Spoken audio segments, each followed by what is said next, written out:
Nous évoquons ce soir l'Afrique du Sud où Jacob on ira également en Algérie. L'armée dit non aux principales revendications des contestataires. La République démocratique du Congo, Félix Tshisekedi, a nommé un nouveau Premier ministre. Et puis, au Togo, Brigitte Tchadjama-Johnson estime qu'il ne faut pas jouer avec ce scrutin parlant des municipales du 30 juin prochain. On en parle ce soir sur le plateau avec Chris Ega, directeur de publication de Express Info. Chris Ega, bonsoir. Bonsoir, chers confrères à tous les confrères du plateau. Bonsoir, téléspectateurs, à toutes les téléspectatrices. Komi Mayaba, directeur de publication Le Sorbonnard. Bonsoir, Komi Mayaba. Bonsoir, Samuel.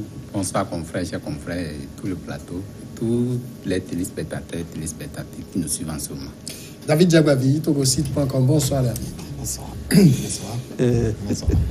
L'Afrique du Sud, pour commencer, l'ex-président Jacob Zuma a plaidé lundi devant la justice et ses partisans pour l'abandon des accusations de corruption, dénonçant une chasse aux sorcières lancée il y a 20 ans dans une rocambolesque affaire de vente d'armes. Énième épisode de ce feuilleton politico-judiciaire à rebondissement. La haute cour de Pietermaritzburg, dans le nord-est de l'Afrique du Sud, a commencé à entendre lundi les arguments des avocats de M. Zuma qui ont dénoncé le lynchage de leurs clients.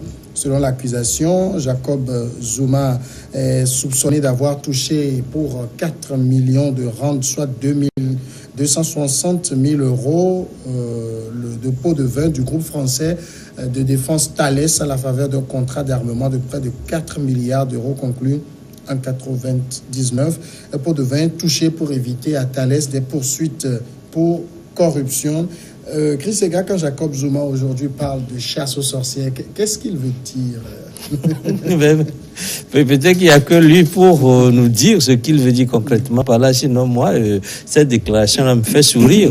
Et si vous remarquez qu'il est poursuivi dans 783 affaires, hein, c'est pas petit, c'est pas petit. Et puis il traîne ces casseroles-là presque, on dirait depuis toujours, hein, quand il était déjà président, vice-président, hein, Thabo Mbeki, il est passé par son premier mandat, le deuxième mandat qui n'a pas achevé. Eh ben, alors s'il dit que c'est une chasse aux sorcières, je me dis que c'est une blague, parce que Jacob Zuma finalement passe pour le spécimen le plus achevé d'un homme d'État corrompu. Ouais. Et ça, il doit quand même se dire qu'il en a trop fait, et c'est peut-être le moment de rendre compte. Et puis, on n'a pas réussi à le mettre en prison jusqu'à présent, ne veut pas dire que un jour il n'ira pas en prison. Et moi, je me dis même que la justice sud-africaine est même trop clémente. Hein, je peux le dire, ou bien peut-être que les juges qui l'ont suivi jusqu'à présent, ces magistrats-là sont de la même façon aussi corrompus que lui. Sinon, comment on peut se dire que lorsqu'on est poursuivi dans 783 délits, et non les moindres. Vous avez parlé tout à l'heure de l'affaire Thales. Il y a d'autres affaires. On a donné le chiffre exact. Et lorsqu'on est ce chef d'État-là, cet homme politique-là, qui a commis des délits du genre, on ne peut pas aujourd'hui dire en face du contribuable sud-africain que c'est de la chasse aux sorcières. À la rigueur, c'est énervant, et il se moque des Sud-Africains, on peut le dire. David Diagbavi, quand Jacob Zuma parle quand même de chasse aux sorcières, est-ce que pour lui, c'est que le pouvoir actuel, ils sont du même parti, c'est l'ANC qui est toujours au pouvoir, essaye de l'envoyer en prison, disons-le comme ça? S'il est déclaré coupable, oui, pourquoi pas. En fait, il faut peut-être aller au-delà de l'analyse de cette situation qui prévaut actuellement. Je crois qu'avec les dernières élections en Afrique du Sud, l'ANC a besoin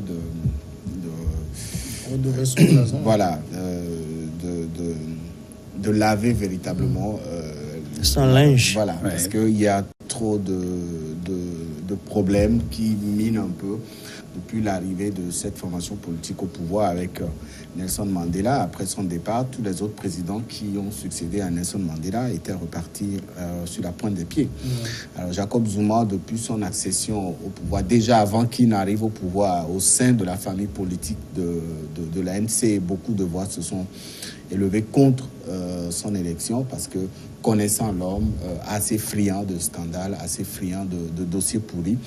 Mais au dernier moment, c'est lui qui a été parachuté. Et quand il était arrivé au pouvoir, il n'a pas laissé ses habitudes qu'on lui connaissait. Il a été trempé dans beaucoup de dossiers noirs qui n'honorent véritablement pas la politique que cette formation politique de l'Afrique du Sud a voulu insuffler avec la fin de l'apartheid, puisque pendant très longtemps, beaucoup de Sud-Africains estimaient que la présence des Blancs ou des Européens à la tête de ce pays déséquilibrait un peu, parce que c'est eux qui étaient les perdants. Et donc, avec l'arrivée de l'ANC au pouvoir, beaucoup d'espoirs ont été portés par ces Sud-Africains. Mais après le départ de Mandela, Thabo Mbeki est arrivé au pouvoir. On a vu un peu sa gestion.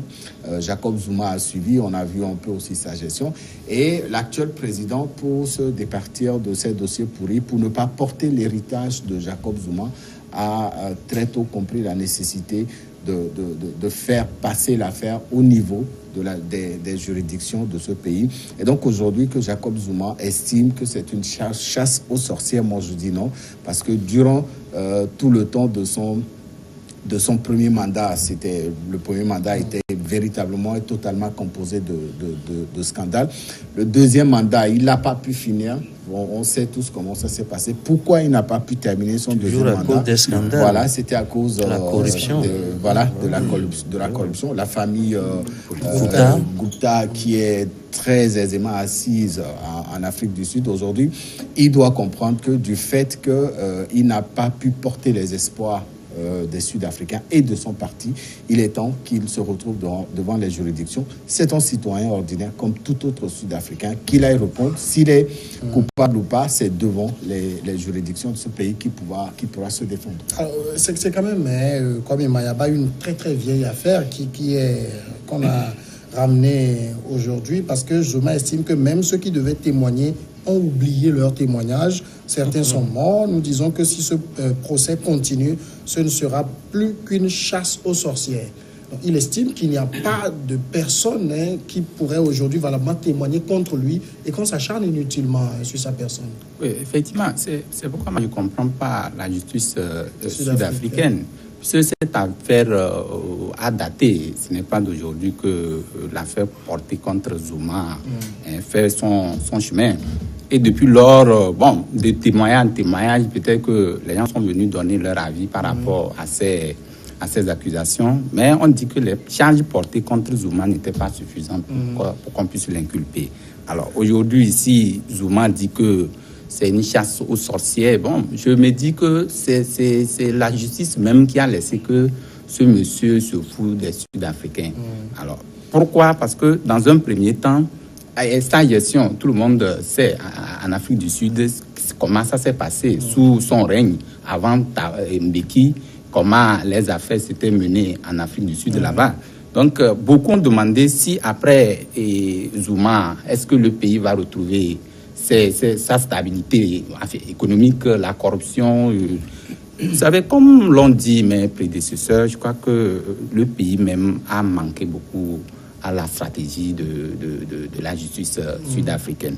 Sinon, aujourd'hui, quand il parle de chasse aux sorcières, il ne devait pas en arriver là. Parce que, d'abord, comme vous venez de le dire, si la justice avait accéléré la procédure aujourd'hui, il serait soit acquitté ou soit inculpé. Donc, dans tous les cas, ça lui sert de passerelle pour donner son avis par rapport à ça. Aujourd'hui, il n'y a pas de personne avisée pour donner des preuves suffisantes contre les accusations qui sont portées contre lui. Donc, tous ces ramassis donnent l'impression que on lui laisse trop de temps, on lui a donné trop de temps pour pouvoir jouer à sa politique, et une sale politique d'ailleurs, et parce que la corruption savez qu'en Afrique du Sud, on ne badine pas avec la corruption. Et donc, aujourd'hui, Ramaphosa est en plein de droit de chercher les vrais coupables de ce crime économique. Alors, ce qu'il dit quand même, ce que Zuma dit peut être quand même considéré, parce que l'affaire a été jugée, des fois on dit insuffisance de preuves, des fois on acquitte, et puis on ramène l'affaire comme si c'est quelque chose qu'on tenait en main et qu'on montrait à Zuma, nous avons quelque chose contre toi, reste sage, sinon nous sommes capables de t'envoyer en prison. Mais de quelle façon va-t-il rester ça? Il ne faut pas oublier que Jacob Zuma est un homme public, il a été chef d'État, ce n'est pas n'importe qui. Hein? Il faut quand même vous rappeler que dans l'affaire Thalès, les charges ont été abandonnées, mais c'est les juges qui ont dit que c'est un jugement qui n'a pas lieu d'être, qui ont fait appel, et puis c'est revenu encore. Et puis, Jacob Zuma ne peut quand même pas dire qu'il n'y a pas de gens pour témoigner contre lui. Rappelez-vous l'affaire Prozaza, où ceux qui l'ont financé depuis toujours, qui sont là, qui se sont mis à table, qui ont collaboré avec la justice, qui ont avoué ce qu'ils ont fait avec Zuma. Donc, les subterfuges que ces avocats utilisent maintenant pour le dédouaner, ça ne passerait pas. De toute façon, s'il n'y a pas de champs pour témoigner contre lui, c'est à la justice de le dire. Il ne peut pas être jugé parti. Dit que, il n'y a pas de gens pour témoigner. S'il n'y a pas de gens pour témoigner, la justice le dira, et puis la justice va abandonner les charges. Donc, il ne faut pas qu'il soit trop pressé. Il n'a qu'à attendre l'issue de cette poursuite-là. Et nous avons dit tout à l'heure qu'il s'agit quand même, il ne s'agit pas de 2 ou 3 affaires, il s'agit d'un certain nombre d'affaires, des centaines d'affaires. Il ne peut pas se dire qu'il est poursuivi de façon abusive, ou bien on fait la chasse aux sorcières. Pourquoi? Aujourd'hui, Zuma, c'est vrai que c'est un homme de réseau, mais il n'est plus aussi fort que ça. Peut-être que certains de ceux qui sont au pouvoir, puisque ces témoins-là sont vivants, et encore dans les serrés du parti, certains craignent tout simplement de témoigner contre lui. On peut même dire que même Cyril Ramaphosa, dans l'affaire, il a été aussi mis à l'index avec un financement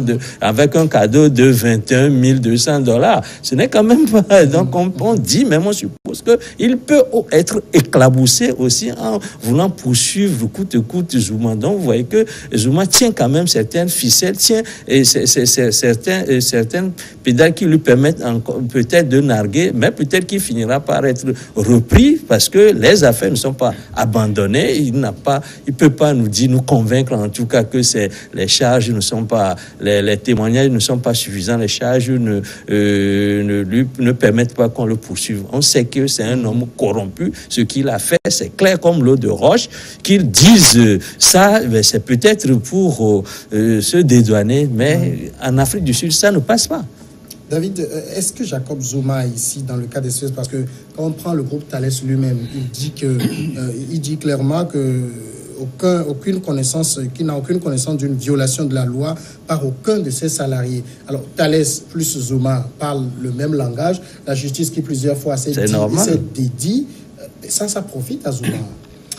Non, moi je pense qu'il faut faire très attention dans ce dossier-là aussi, parce que aujourd'hui l'Afrique du Sud est tournée vers la lutte contre la corruption. Donc, quel que soit votre statut, ancien ou nouveau chef d'État, je ne sais pas trop, vous êtes appelé, lorsque votre nom est cité dans des dossiers, vous êtes appelé à répondre devant les juridictions. Et donc aujourd'hui, Zuma ne peut pas continuer, pas nier les faits qui lui sont reprochés. Ça aurait été 1, 2 ou 3 dossiers, on comprendrait, on parle d'une centaine de dossiers. Et Zuma, son nom en Afrique du Sud, pendant sa présidence, quand vous évoquez son nom, tout le monde sait le synonyme, tout le monde sait la définition qu'il faut donner à son nom. C'est un président qui est arrivé au pouvoir d'abord pour se venger contre Thabo Mbeki, voilà, et de 2 pour s'enrichir, c'est-à-dire qu'il a profité pour amasser.